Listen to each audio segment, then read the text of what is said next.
Hey, everybody, and welcome to the Pixar Post Hangout, where we're going to talk about the first full-length trailer for The Good Dinosaur. Welcome, everybody. I am TJ. And I'm Julie. And, of course, we are with PixarPost.com, and we are always welcomed by one of our good friends, and this time it happens to be Mr. Jeff Kays from This Day in Pixar. Say hello, Jeff. Hello, everyone. Hello. Yeah, hopefully everybody's doing great.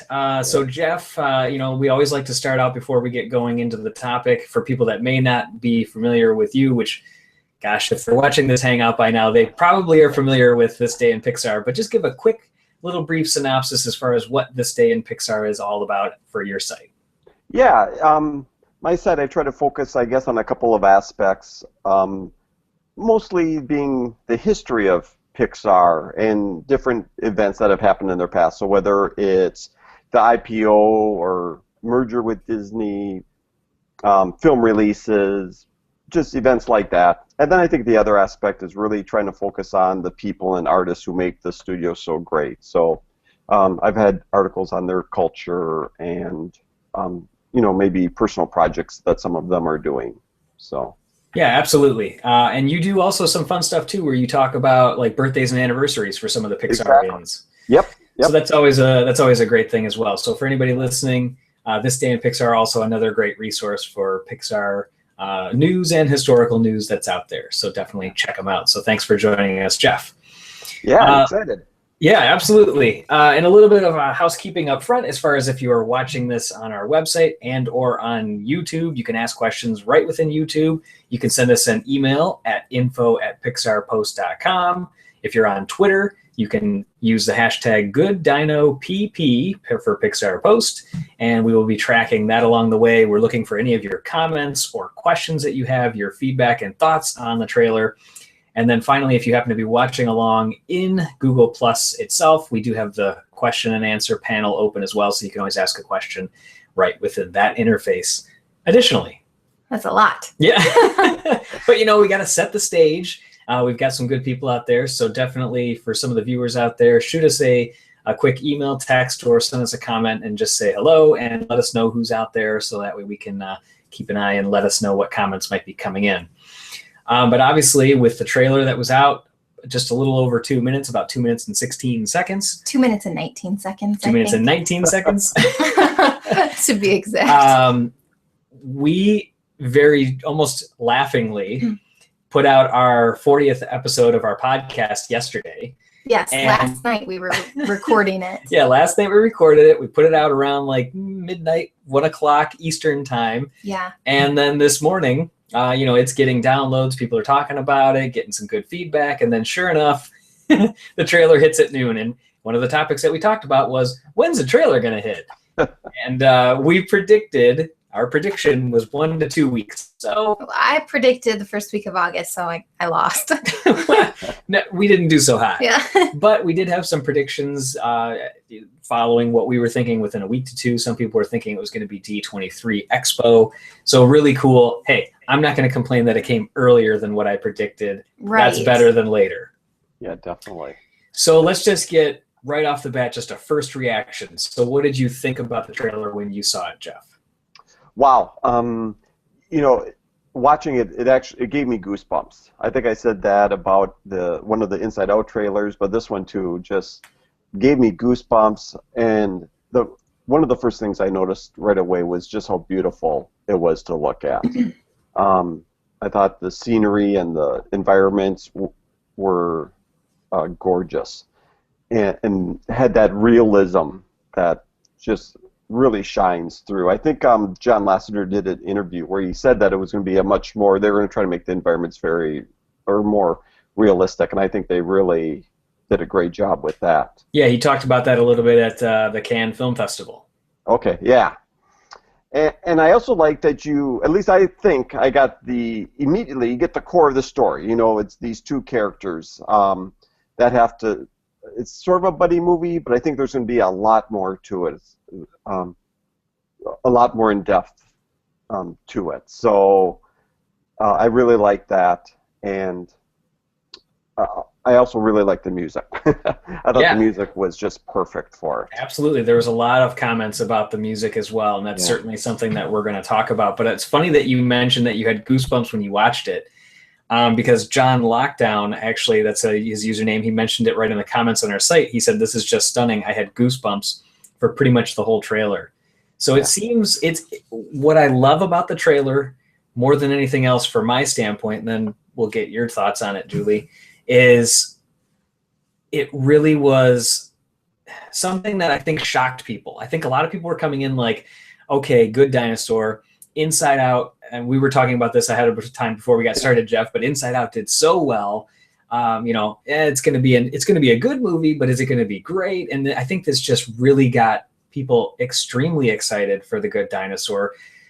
There were some leading up to this, some people that were going, I don't know, I'm not really sure. It's about a dinosaur and who's this Spot guy? And literally from our forum, because these same users that commented on it before that had some apprehension are definitely replying now and saying, nope, don't have that anymore.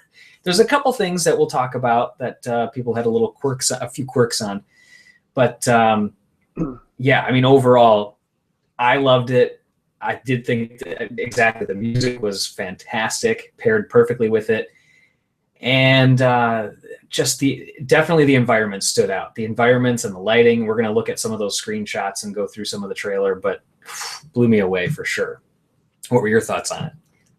I was actually really surprised how much I was taken with the two characters from this trailer. I was immediately feeling for them. And that surprised me because we've seen that really short clip, where it shows, they kind of showed it in this one where the asteroid misses and they have that gag with the dinosaurs. Right. And then you see, a little bit of Arlo, going down the river. This trailer, I don't know, it shocked me in a good way. But without a doubt. And I think what hit me, and I don't know, tell me if this is what kind of got you where you're talking about what you feel about them. There was something about the fact that we saw the moment when they first saw each other. So when Arlo's going up for the berries, he falls, and next thing you know, he turns around and he sees Spot there, and then Spot looks at him, and there's that where they lock eyes for a quick second, and then he goes running in the bushes. I think for some reason, right there, I was like, wow, this is going to be really cool. There was something about the way because that's been shown a bunch of times. There was something about it, though. Right, but speaking of eyes, in every Pixar film, I think the animation that the whole team does at Pixar with the eyes, that shows if they're curious. That shows if they're sad, they're happy. It shows the emotion. Like each character, the emotion is through the eyes, I think. And I think Pixar does that phenomenally well. Just like that shot that you said when Spot and Arlo see each other for the first time, that look in their eyes. And then you see Arlo, the next scene is Arlo kind of walking down by himself by a calm river. Mm-hmm. And he just looks sad and worried in his eyes. So because I wrote that down in my notes, that the eyes really stood out for me. Mm-hmm.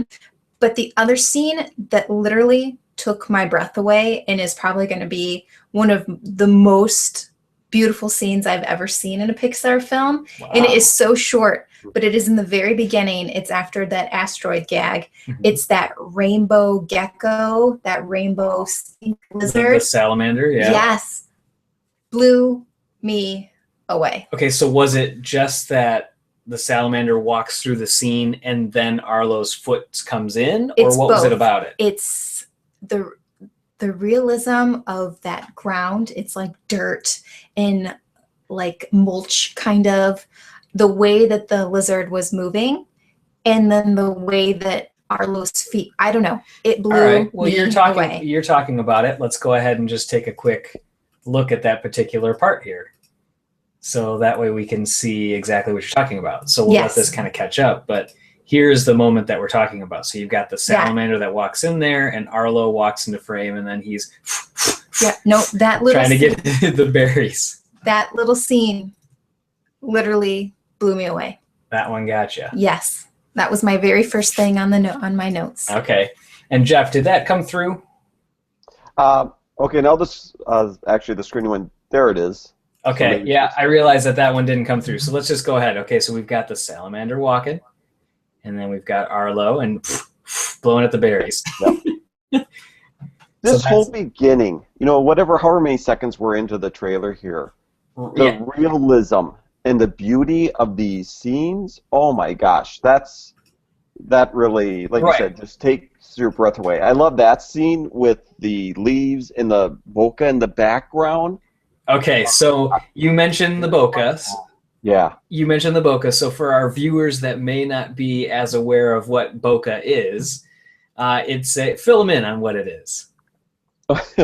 Can you go ahead? I'm actually getting a drink. Yeah, you got it. So it's actually the out of focus area. So if you can see my mouse, I'm kind of tracing it here. These are the areas where it is a little bit out of focus, and the creamier the background, the better that they say, photography says that the bokeh is. And I was actually going to note one fun fact here from a photography standpoint is that these are pure circles. So if they're pure circles and they have no edges to them, like an octagon look or anything like that, that means that the virtual camera that they're using here, if you're talking about it in a real world, is actually completely wide open. So if the maximum aperture for this particular lens is a 2.0 or 1.8 lens, this was shot all the way wide open. How about that? Yeah. That's a geeky fun fact for you. Yeah. That's how you can tell in a movie if they're shooting wide open or not. Kind of cool. It's kind of dorky. Not that you need to know, but no, but Pixar's made a big deal about that. They try to match real, camera movements and lenses and stuff like that. So yeah, absolutely. And that scene there with the leaves, like you said, is just gorgeous. And obviously we get the dinosaurs with the asteroid missing here that we'd seen in the last one. And then we get right to this. God, I mean, look at the rain coming down, hitting the rocks. Yeah. Hitting the leaves. Yeah, the texture that you get in the, almost like the mulch, if you will. Like yeah, the it's like down. A dirt mulch. Yeah, it's like a kid's playground. Mm-hmm. And then you've got the little sprigs of, almost weeds and little sprouts coming up here. But it's the way, and I would love to know who animated that lizard. The little salamander. I know, I agree, because the look way at that. It's so cool. It literally, I mean, the whole, and you can see how the ground gets wet when the raindrop hits it, like when the raindrops are hitting it. Yeah. This little scene blew me away. It's probably going to be one of my favorite scenes in any Pixar film, and it's that short. It's like 2 seconds. Okay, so now that we're talking about that, let's get a little geekier here and notice when Arlo's feet hit and they expand and press out, like they flatten down. Mm-hmm. I don't know if they used any type of reference material from elephants, but that is exactly what an elephant's foot looks like when it hits the ground. Oh, they probably did. Yeah, I noticed that right away too. Yes, you see the toes spread out a little bit, and you see the widening of the base of the foot there. And you can see, I love the sheen that you can see on his skin there because of the fact that it's raining a little bit. Right. Gosh, the details are just ridiculous. So, and then obviously here, when you've got Arlo blowing up to the branches, I mean, just the lighting is ridiculous. I know. There are so many scenes with just beautiful lighting and the atmosphere. The one of the dinosaurs running, it was later in, much later. Yes. Dinosaurs running, there's the sunset. Oh my gosh, yeah. Let's see if we can get there real quick. That scene too was very beautiful. Yeah. Oh, we'll get to the fireflies. That's a whole other thing. It's so fast, I probably zipped right past it. Yeah, you did. Yeah, because they're only on, and that's the other thing about this trailer. Look at all of the different environments we see in just this 2-minute plus trailer. Right. I mean, there's forests and mountains and arid landscapes and the river, and it's raining and it's sunny and all the close-ups. Just wow, to put it all into this trailer. Well, okay, so you mentioned wow again, just like you mentioned Goosebumps. On the forum, Pixar post-forum user Peace Love Pixar said, wow, this is beautiful. I've got to say, I'm a lot more excited for The Good Dinosaur than I was before. Let's talk about this real quick, though. So this particular scene where you've got, Yeah, I just want to say something also about this scene, because you can hear him kind of struggle a little bit and go, when he falls. Right. I really, really appreciate the fact that that is a young boy vocal actor. Okay.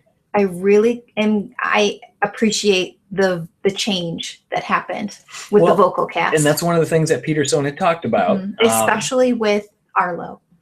Yeah, that's one of the things that he had talked about before, as he said, as much as the last voice actor of Lucas Neff was great for the part, he was already a young man, whereas in this character, he's growing into a young man. So I feel like that helped me kind of feel for him more.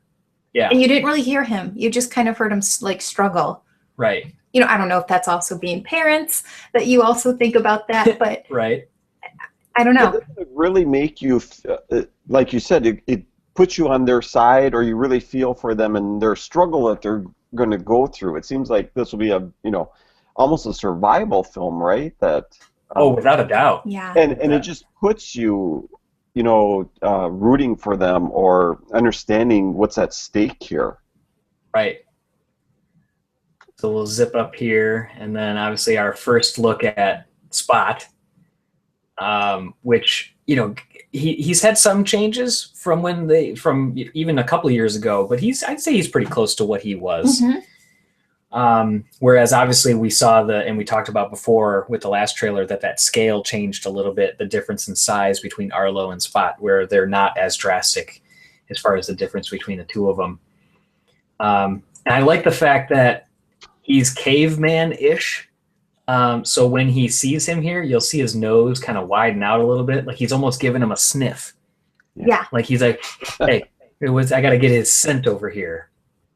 Thought that was cool. And here's what you're talking about with the eyes. You get those eyes and then the eyebrows, which really kind of sell his look here. You can see I'm sure this probably is not coming across as fine a detail across the Hangout with the screen share, but when you get a chance, definitely watch this in high definition as well, because boy, oh boy, is it awesome seeing the scales on his snout and on his body, especially on the base of his body when they start to widen out. But on the front of his snout there, he has like that, again, a little bit of that sheen to his skin, which kind of adds a little bit that he's wet there. But okay, so let's go back here. We'll stop sharing for just a minute. Okay, so boy, oh boy. We've seen Arlo now. We saw a little bit of his look. And one of the comments, one of the only things that I've heard where people were a little bit more critical of, and I want everybody's take on this, and definitely anybody watching along, leave a comment, send us an email, or use hashtag GoodDinoPP and let us know your thoughts as well. But on the forum, there was a couple people that had said, I don't understand why the world has so much realism to it, and Arlo looks so cartoony, for lack of better words, and he's almost like jelly-like. He's not holding, like Mac 95 in the forum says, I don't buy his weight. He feels too light for being a dinosaur and all these kind of things. I think there's some validity there for sure, because he is more... He's like when he fell off the tree there, he's plop, plop, plop. He's really stretchy, and he's, more so than what you would expect a dinosaur to be. But I was trying to come up with some way to explain why I thought it was kind of cool. And then in the forum, forum user Bonnie said that Arlo's lack of detail versus the rugged detail of the world gives him a younger, underdeveloped feel compared to the world around him. So I kind of agree with that, and I think that's the best way to say it, because it makes him feel a little bit more youthful, a little more underdeveloped. He's so fresh and new as opposed to these other hardened elements of the earth. Yeah, it makes him seem like more vulnerable. Yeah, absolutely. I don't know. Did you have any thoughts on that one, Jeff, as far as when you saw Arlo and kind of the comparison of the two worlds, or Bonnie's comment? Yeah, I like Bonnie's comment. I don't know if I had any other real thought about that, or I hadn't really thought too much about it. Okay. But I do like what she's saying. Right. Yeah, and then one thing that also kind of stood out was the color of the eyes. I'm going to actually go back to screen sharing here for just a quick second, because I think this one's worth talking about too. And this one's another Mac95, or Aiden is his real name on the forum. It's fantastic, the observation that he makes, that Arlo's eyes here, so actually we'll see spots, his eyes are green, and he is more of a brown color of his body. And then you have Arlo, who's green with brown eyes. I just thought it was a cool thing that their eyes are kind of contrasted, and they could have chose any color. Right. So he's saying, I don't think it's a coincidence. I think it's really cool. Mm-hmm. It's a small thing, but I think it's cool. That's a very good observation. Yeah. Oh, and then back to the little salamander here. There was a lot of talk over whether this is a Newt throwback or not. No, I don't think so. Okay. Sorry, all the forum people and everyone on Twitter who thinks it is. I don't. There were many comments on Facebook about it. There was, on the forum for sure. My opinion, I don't think it is. I don't think so either. I think it kind of sells the land that we're in, that it's this fantastical world of colorful creatures. I mean, obviously, if it was a throwback, this is certainly not what he would look like, because he was a blue-footed Newt. Yeah. But I don't know. Did you have any thoughts on that one, Jeff? It might be a real subtle, but it fits the scene. So, right. So I guess I don't know if it is or not. Yeah. And if it is, like I said, it fits the scene, so it's okay. It's not just this outlandish, obvious thing. Right. So I have a quick question. Okay. You can go off from screen I sharing. will. I'm coming back. Yep. So talking about, a lot of people think maybe that is a Newt reference. Mm-hmm. Like I said, my opinion, I don't think it is. Mm-hmm. In Brave, there was the witch's wood carver shop. The shop, yeah. To put the Pixar ball and to put the Pizza Planet truck. And in reference to Monsters University with the carving of Sully. And Joe Rampt. And Joe Rampt. Where do you guys think in this world those two items may fall? Okay, so A113. Yeah. All of that was in the witches. Yeah. Right, because it was above the door for Merida when she was being backed up. So you're thinking along the same lines as on the forum Pixar Gus. And he's all the way from Brazil. And he said, how are they going to hide the Easter eggs? Are they going to be rock shapes, like in the ground in different places? Probably. Yeah, I could see something like that, the ball, or, yeah. Right, because it's not like they can hide like an A113, like an Inside Out on a wall, spray painted. Right. And they can't put a license plate out there. They can't put a car on the street randomly with the Pizza Planet truck. Right. Or in a memory orb. I never thought of that, honestly, until you just started talking like how people... About with Newt? Yeah. So when I first watched the trailer, I honestly wasn't thinking about these references until you brought that up. It is. But now I'm like, what?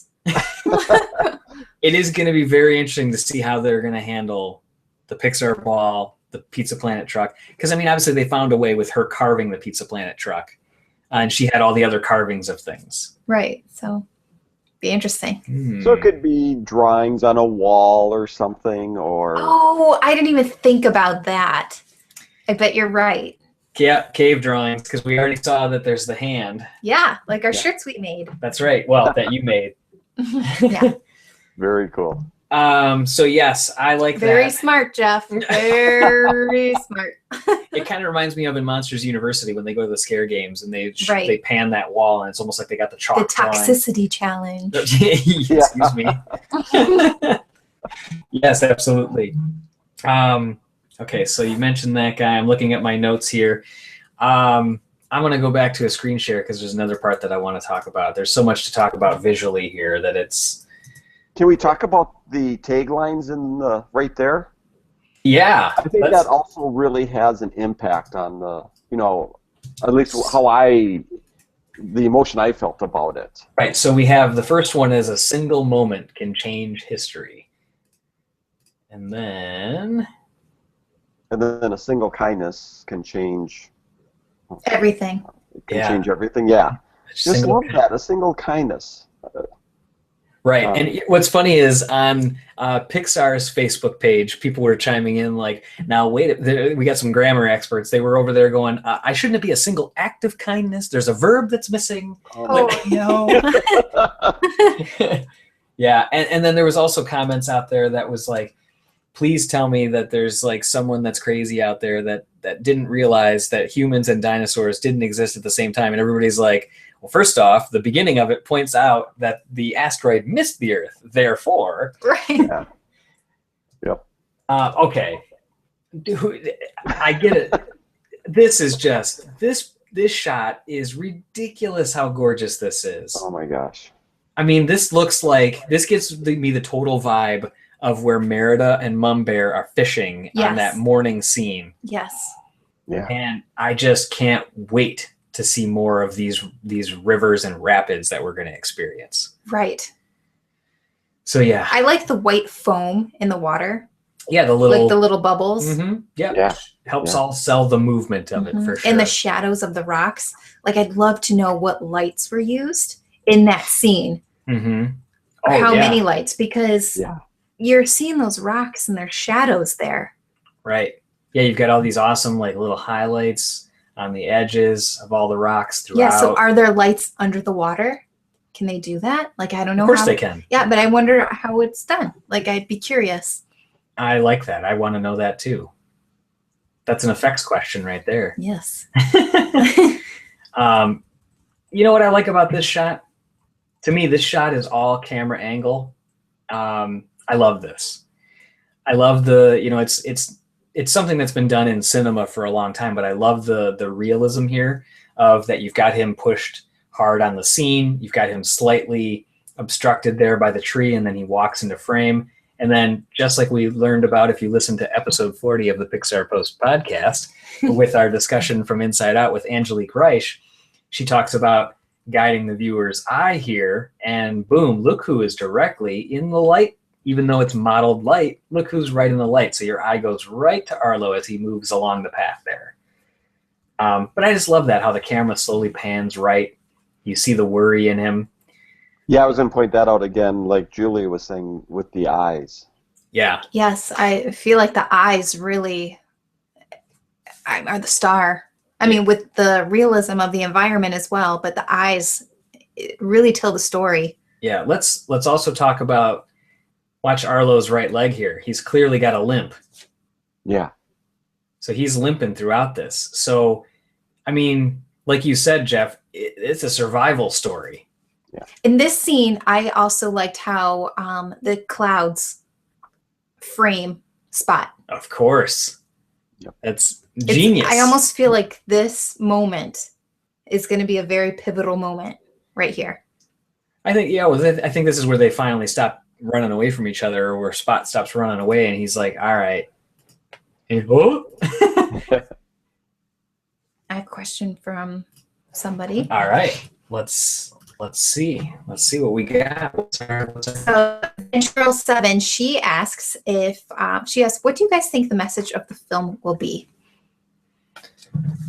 Ooh, the message. I've gotten so caught up with the relationship and the struggles of getting back to Arlo's home. I think kindness. Yeah, I think that's going to have a really big part to play in, is the single kindness that came up there in the trailer. Yeah, helping someone in need. I think that's going to be the main focus, because I don't think that Spot and Arlo are going to stay together forever. At the end, they're going to go back to their families. But right, you had mentioned that before, that you thought that was they were going to split off. Yeah. But I mean, you can think about something like where someone's helped you, like, oh, you have a flat tire or something, and some random person offers, to help you, and you think about that for a long time. And I kind of feel like that's kind of how this movie's going to be, that like an act of kindness, like I like be good to your neighbor kind of thing. I like the friendship and the kindness playing in there, and then I mean, obviously, if it's going to be this struggle of battling the environment and the other characters that are in there, the other animals that are part of it, there's going to be a lesson of probably perseverance in there too. Mm-hmm. Yeah. But I do wonder, they've always got something up their sleeve. What else is it going to be? It doesn't mean that there is, but it just I'm sure there is. It just makes me wonder what else is going to be in here that they're going to sprinkle in that's going to make us want to drool over it like they always do. What's going to make us ugly cry in the theater? Yeah, I see that happening already. I don't know what it is, but... All right, so how many times did you cry in Inside Out, Jeff? I wrote this somewhere, I can't remember where, I think on Twitter, that... No, so I've seen it now, I think, 4 times. And I think I'm getting more emotional the more I see it. And I'm not quite sure exactly why that is. But, I mean, it's oh gosh, it's... Yeah, maybe 4 or 5 times. Yeah, I know. It's ridiculous, isn't it? I don't want to go completely off key here, but yeah. You cried more than I did. Oh my gosh, when Goofball Island goes away the first time, or not the first time, the only time when it disappears. And when they're down in the dumps and she's going back through all the memories, and when she gives the memories to Sadness. Yeah, those are the key moments for sure. Yeah. We could talk about that for no, we can't. No, we can't. I know. The only thing I'll say, and then I'll jump back into what we're supposed to be talking about, is when we know that when they're down in the dumps, like you talk about, and we know what's going to eventually happen to Bing Bong. Oh.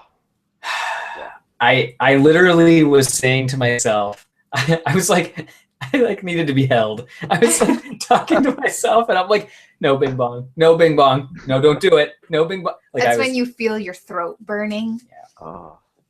I had the lip quiver. I cried, but I cried more in Toy Story 3 and Brave than I did in Inside Out. But I mean, I cried a lot, but I feel like I cried more in those. I mean, Toy Story 3, I look like I... Right, we've talked about that. Yeah, we were ridiculous when we got out of that. All right, Toy Story 3 is one of the most emotional films for me also, but I think now Inside Out has surpassed that. Interesting. Okay. Yeah. All right. So yeah, I think Inside Out hit me for the most number of times that I cried. Yes. Right. But definitely for you. Because Toy Story 3 got me twice, obviously with the dump and then when Andy's going off to college. But I'm wondering with Good Dinosaur, how many times, inevitably, I'm already, like, if I'm getting goosebumps because I'm agreeing with what Jeff said and what John Lockdown said, I'm agreeing that I already kind of got a little bit of that chill. I feel like it's going to be like 3 times. Yeah. I teared up in Cars when Mater was like, I knew. I knew I made a good choice. My best friend. Oh, it still gets me. If you could see it, I just got it again. Like, it's just those, and I feel like Good Dinosaur is going to have that, but without a lot of dialogue. It's going to be the eyes. Okay, so obviously with the lack of dialogue that's going to be inevitable between these characters, people already on the forum and other places have been talking about the comparisons to WALL-E as well, where we're going to have this, where you have to visually tell the story rather than coming up with dialogue. Talk. Well, Spot really kind of grunts and makes noises. Arlo talks. Mm-hmm. But it's going to be interesting as Arlo works with him. It's kind of like, like that whole thing at the beginning of WALL-E and Eve when they first met, mm-hmm. where they're, going through the languages and he doesn't really know how to talk to her and he's just showing her like the light bulb and, right. Hello, Dolly, and that part will get you crying every time too. I also thought it was remind me of Ratatouille a little bit, in that these two characters have to come and work together. I think in this film, though, the stakes are much higher, are going to be much more serious. Absolutely, because you're talking about survival. Yeah, exactly. And the age of the characters, I just think that's really going to play a big part of it. That, you've got these 2 young characters trying to survive this, Yeah, wilderness. that definitely is going to play into the emotional aspect. Well, once and you start it's coping. I mean, because Arlo lost his father. Right. So, yeah, that was also in a John Lasseter article that he had talked about, that there's a tragic event that happens, and then it sends Arlo off, and that's when he gets swept away. And from his town, and when he has to wake up and be like, hey, where am I? And I got to get back. Yeah. So that's definitely like a coping thing in there as well, which once you hear, I mean, that's traditional Disney right there. Like that's throwback to a lot of the classics, whether that be Bambi, whether that be Lion King. I mean, that's a tragic event that unfurls the story right from the beginning. Right. So it's interesting. Well, Veg Girl, I'm sorry to interrupt, Yeah. but Veg Girl, she said, do you also think that maybe the message could be about finding out, like, about your strengths and realizing things you can do, like, with others? That's an excellent point, because they did talk about in some of the descriptions. Because Arlo may be more timid. Yeah, that he feels like he doesn't necessarily fit in within his community of this, hardworking farmers. He's this kind of lanky, kind of clumsy dinosaur. And like what Spot can bring out, what they can do together. I like that. I like that too. Yeah. That's a good thing. Yeah, I think that all makes sense there for sure. So I did want to screen share because we also had another one of our good friends, Paulina, that had mentioned she was actually just visiting Yellowstone National Park, and she said that she thought that there was a particular scene that was inspired by Yellowstone. And so I was like, ooh, that's cool. And she actually put on our Twitter feed, if you go right to our tweets and our mentions, that she put on there some pictures that she had just taken comparing literally the sky and the ground. Neat. And I thought it was really cool. Let's see. Oh, yeah. Yeah, this scene right here. She's like, this looks like it's total Yellowstone. Yeah. And if you remember, we have a portrait that we bought from a photographer named Ray Doan, and that looks very similar to like that desolate, right, kind of like desolate trees there too. So really, really cool there. Okay, but we also saw one other thing in here that I wanted to talk about. This guy. All right, we've got to have a conversation about this kooky monster. You know who he reminded me of? Rafiki from The Lion King. Totally. Okay, and that was actually mentioned in the forum. Really? Mm-hmm. Okay, so what were you going to say about him, Jeff? Well, actually, are you talking about the red? I can't see.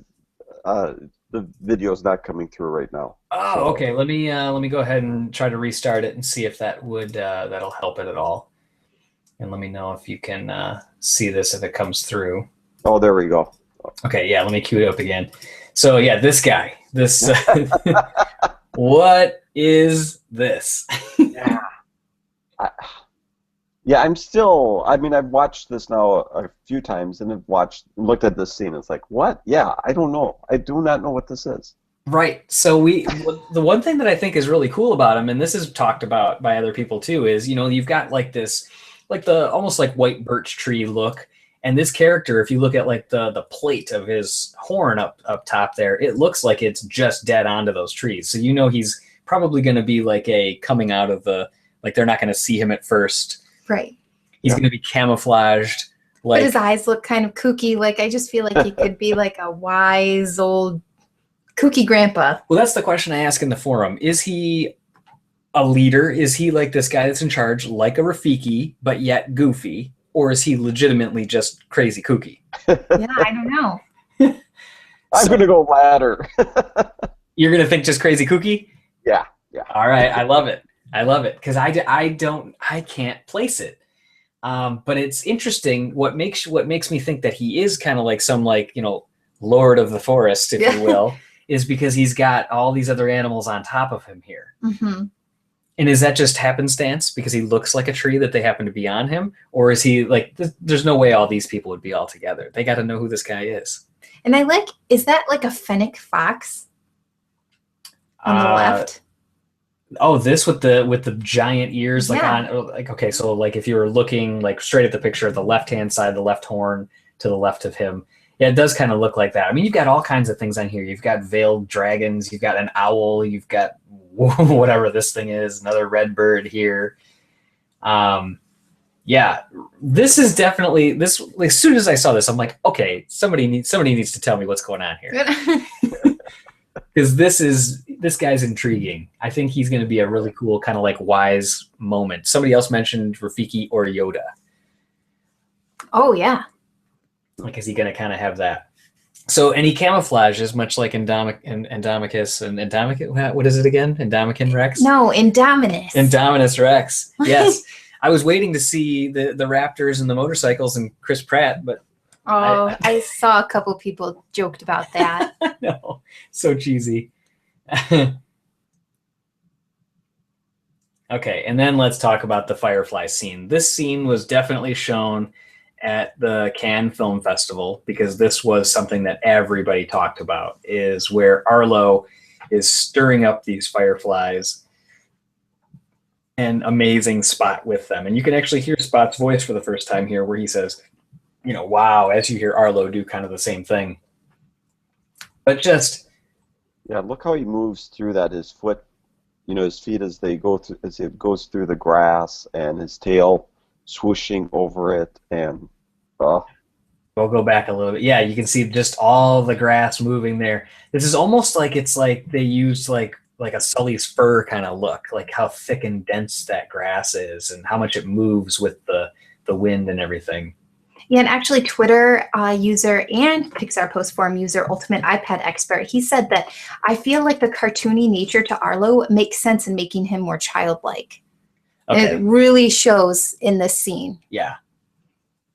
Could it also be, I've been thinking a little bit about that, and could it also just be that, yeah, they have these real photorealistic, you know, environments and stuff, but it's still, you know, it's an animated film, and it's still about these characters. And so you really want them to stand out, and you know, this is who we're there to watch. So yeah, absolutely. I totally agree with that, without a doubt. And I love all these moving light sources throughout this scene. Just the fact that they're all casting shadows, they're all moving around. They're, you know, you can see him going across his face, across the ground. Mm-hmm. Just awesome. And kind of going back to the silly, crazy, kooky guy, Dinosaur. Yeah. Veg Girl 7, she said maybe the Triceratops guy will be the one that brings up the topic of kindness that we had mentioned. All the animals rest on top of him, like his horns, but he doesn't complain. Okay. Yeah, I could totally see that too. That would be kind of like that Rafiki kind of wise elder, a little bit of that Yoda knowledge that's going along there. All right, so then you've got... Now, so many of these scenes today, You're talking about the scene as far as where there's like a defense, like a fight kind of thing? Well, no, a lot of the scenes, a lot of the, you know, Pixarians today on social media, they were doing screenshots. They're like, my scene made it. One of my shots made it. Yeah. That was so fun. Yeah, seeing how proud they were of, you know, the different moments that they worked on and everything. We like knowing the artists who work on certain scenes. So without a doubt. Yeah, absolutely. So look at this crazy character. This little like mix of like some kind of like salamander / skink. But yet he's got like a cobra dragon type face, and just really cool seeing, like, you almost get the fact that like this is where another one of these teaching moments where Arlo is going to learn from Spot how to defend yourself a little bit and how to stick up for yourself, and how somehow or another the littler guy is coming to the defense of Arlo here. Really cool. And look at the worry on Arlo's face. Again, you know, with the eyes, you can just see how. Yeah, it's almost like you can see that slight shift in his head, that going like, no, no. Exactly. Yeah. He's crouching. You can see his body slowly start to crouch down there, like little defensive, but then like, oh no. Yep. So okay, yeah, and then let's just watch this scene. Yeah. Oh. That was. Yeah, that was one of the scenes that one of the Pixarians pointed out that they had worked on. Yeah, I mean, look at all the different things you have going on here. The lights, the rays of light coming through, the reflections on the water as they run, all of these birds just taking off. I mean, whew. That might be the scene for me in the trailer that just is like, oh my gosh. Well, there's certainly no doubt that anybody's not gonna. You can't argue that this is gorgeous. Oh, I know. Right. All right, so obviously here's like just another cool. I mean, this is obviously just a small little intimate scene. Just cool to see the light open up, how far it scatters, just the look on it and the wonder on his face. In that scene, with Arlo and Spot kind of running through the birds with the water. Yeah. That is done, that scene or that shot was done by animator Eric. I'm going to probably say his name wrong. Ale. Oh, E-H-L-E. Yeah. Yeah. Eric L. We'll call him Eric L. Yeah. Yeah, that's awesome. The one thing that I just realized that I wanted to point out here, again, kind of the youthfulness on both Arlo and Spot with the freckles adds a little bit to that youthfulness to them. But then also just look at the complete grittiness and broken nature of Spot's fingernails. Mm-hmm. Yeah. Love all those details. Because you can really start to see as the light even hits his arm here, all of the different dirt. You can just feel how compacted it is and how compacted it is. He's got stuff in his hair. Look, he's got grime and junk in his hair. Yeah. And, Yep. I know the details are just awesome. That's more like awesome, just wonder in the eyes. It's the perfect pairing of these touching moments of relief and just enjoying life versus and settling into the fact that you're lost versus these terrible scenes. I mean, it really is a great balance between the two of them. And here I'm assuming you're getting reflection off, from like the water. Yeah, moonlight coming off the water. God. And then obviously this, just, jeez, all those fireflies going around. And similar to kind of going back to what we had talked about earlier, about the one scene where our friend Paulina had sent us a shot from Yellowstone. Mhm. Ultimate iPad expert, he just sent us a shot of Yellowstone as well, and it is similar. Okay, so here, hang on a second. All All right, let's see if this can work. So yeah, Sure. Yeah. definitely is has a similarity there for sure. You can see like that the rust color in the water from the bacteria and such because of the heat and everything. And yeah, definitely. Yeah, that's what I thought of right away was Yellowstone. Oh, okay. Yep. So definitely it's I know that from Peterson and that there was a Yahoo article. He mentioned specifically, if I remember, that they had gone to Colorado, Montana, I think. Right, Montana. Right. So they definitely went to some of those deep, deep places to feel and experience. The valleys, the gorges. Yeah. Yeah. All right. So let's just look at a couple more shots here and then get some Final thoughts. Some final thoughts. Yeah, absolutely. Was this one of the ones you had talked about early on where you get the dinosaurs running with kind of some of the dust kicking up there with the 3 T-Rexes? Well, this there's another scene with it's a sunset, but that one too also, just again the variety of landscapes and everything. Yep. This one. Oh, I know. oh my gosh, the dust and again the sun, the rays of sun. And, yeah. This shot was in the teaser trailer, and we gushed about it then, and we're just as happy to see it again. Yes. Yeah.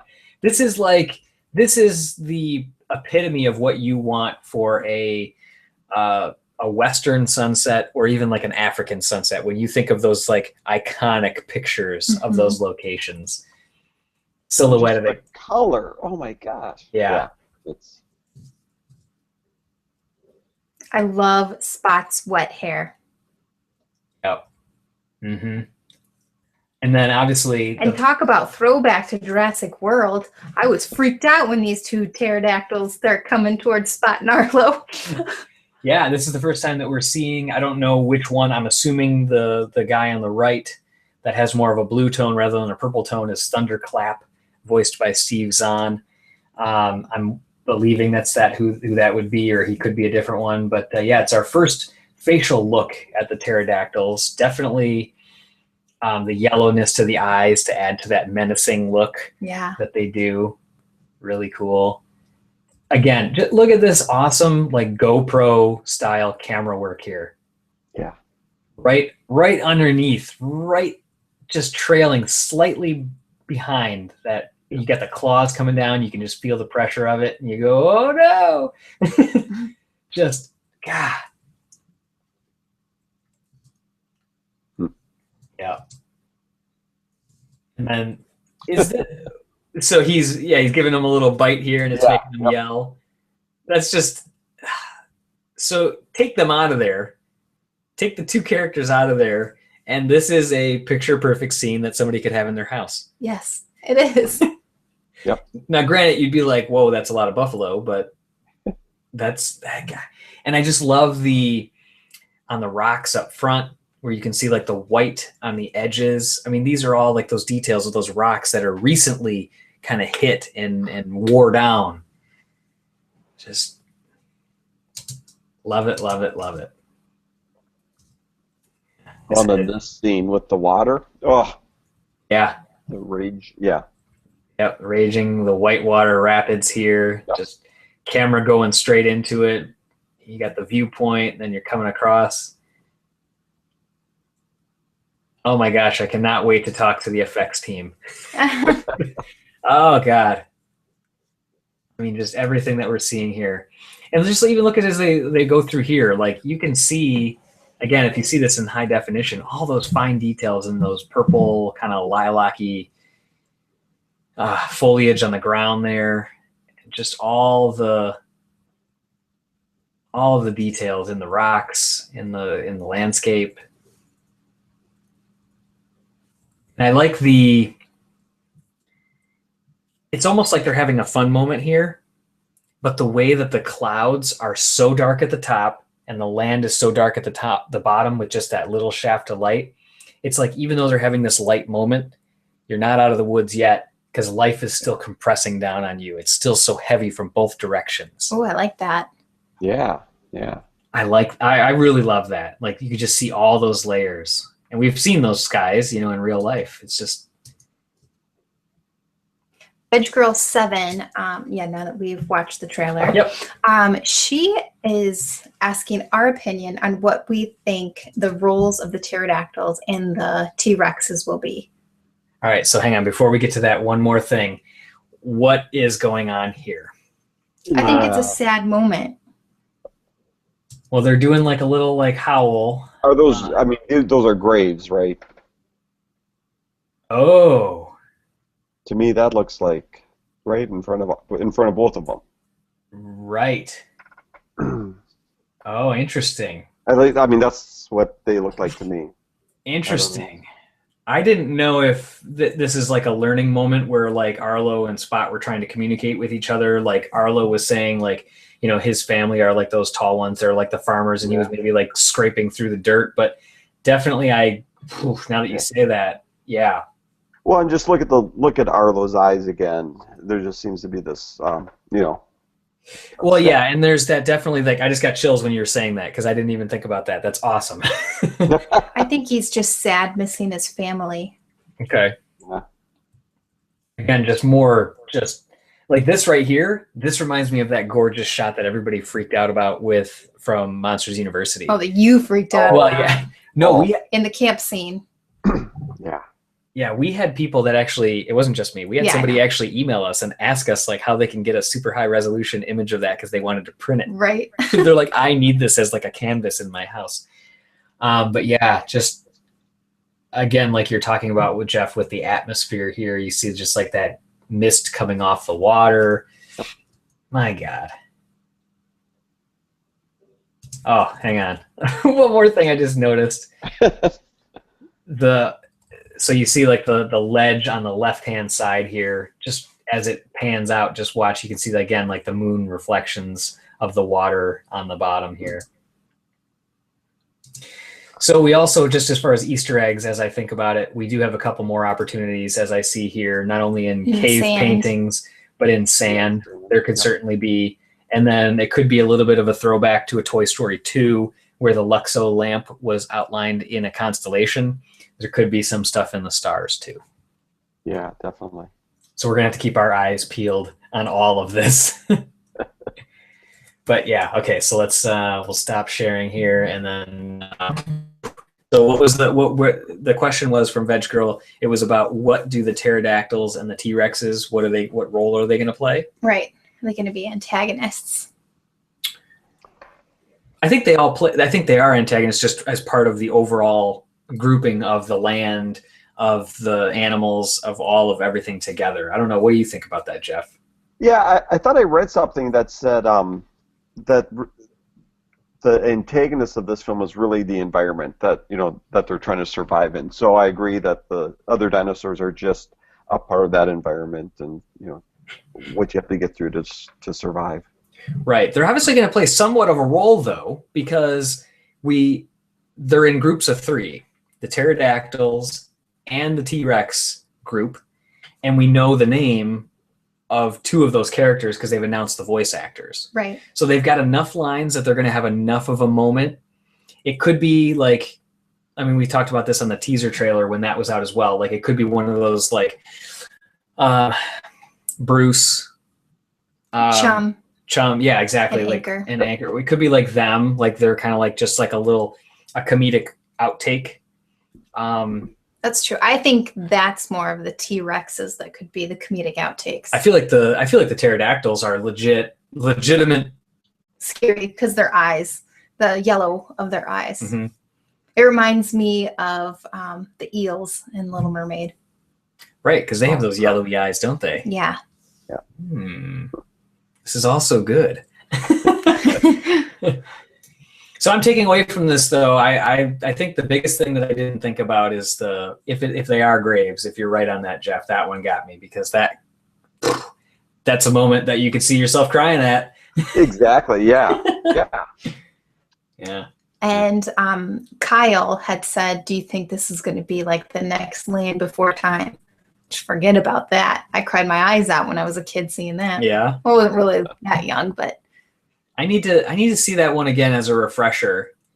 But yeah, it certainly could have elements of that. I know that somebody else said that this is like the Black Stallion. Yes, I did see that as well. Right, that they said it's like that, where it's this journey home and all these kind of things with the characters together. But yeah, wow, what a trailer. I think. Do you think there's going to be another one within like a month? I think the next footage that's going to be shown will be at the D23 Expo. But it won't be another trailer. Like, when do you think we'll get a second trailer with it being so close? Yeah, absolutely. We're 4 months away. There'll be another trailer in there, I think. I agree. Yeah, I think there'll be new footage at D23, and then a trailer in September, October. Yep, that's the timing, I think, too. Yep. So we've got August 14th through the 16th for D23 Expo, which I think September 18th. Wow. Maybe September 20th. September. I'm ready now. I don't know what day of the week that is, but wow, that's very specific. I'm guessing. September 18th. Yeah, that's a Friday. I just looked it up. It's a Friday. All right. Okay. She's putting her money on that day right there. Right. Well, Friday new movies come out, so maybe it gets released the day before online, and then I guess you have to look at what the film schedule is.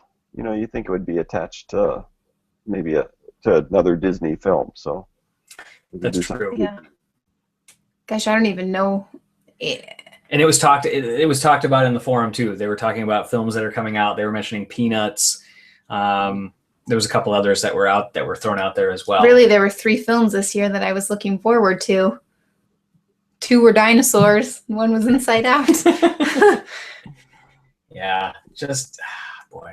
So I think, like I said, the biggest thing that I'm taking away from this is the gorgeous nature, the beauty. That's what everybody is mirroring pretty much across the board. Mm-hmm. Hopefully for people that are watching along that kind of had some concerns as far as Arlo's look, hopefully talking about some of these, kind of brought some more like thought as far as to that, and maybe not. And it's okay if you feel that way. To me, I guess I didn't really think about it too much. I thought about it. It crossed my mind. I was like, hey, wait a minute. These are standing out so much against the newness of them. They felt so new and shiny, versus... To me, it made them feel smaller and more vulnerable. It definitely adds to that, yeah. So let's just wrap up with, actually, the final thing would be about the music as well. So the beginning, a couple people had talked about that they thought it might have been Michael Dana's score. If he is, in fact, again, still scoring this. Again, there's still no confirmation on that. That was what somebody had mentioned when they were at Cannes. They had said that they heard John Lasseter mention that. But again, we're still taking it with this much of a grain of salt just because of the fact that he's also doing Sanjay's Super Team, the score for that.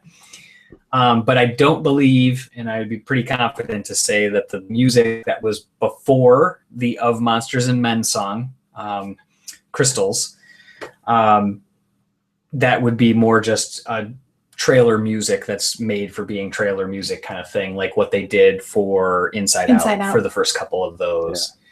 Yeah. But can't go wrong, though. It still was a fantastic song. Still was beautiful, really. I'm a sucker for piano, and so that just got me right away. I know. It all fits so well together. It absolutely did. And then, like I said, it moved right into that Of Monsters and Men song, Crystals, which they're kind of like that folk rock kind of new agey. I think that was a really great pairing. Mm-hmm. Yeah. Yeah, they have because of the acoustic instruments, it has like that raw nature to it that plays along with kind of like some of that raw and soft nature of what we were seeing in the trailer. But yeah, great all around. So definitely for everybody that tuned in, thank you very much for listening along. Thank you for the comments that we had from a couple of you along the way. Be sure to, of course, on our site, just pixarpost.com, we have the trailer that's up there. Leave a comment on the post, or if you happen to be a forum user or not a forum user, sign up and leave a comment out there as well for your thoughts about our discussion tonight, or what you thought if you had any other things that came up when you were watching through or as we were talking. We'd love to hear it. We always love to hear it. So again, thank you again, everybody, for joining. Thank you again, Jeff, for joining along. We really do appreciate it. And as always, we love the insights. For everybody that's listening, if you don't already follow Jeff, be sure to follow him.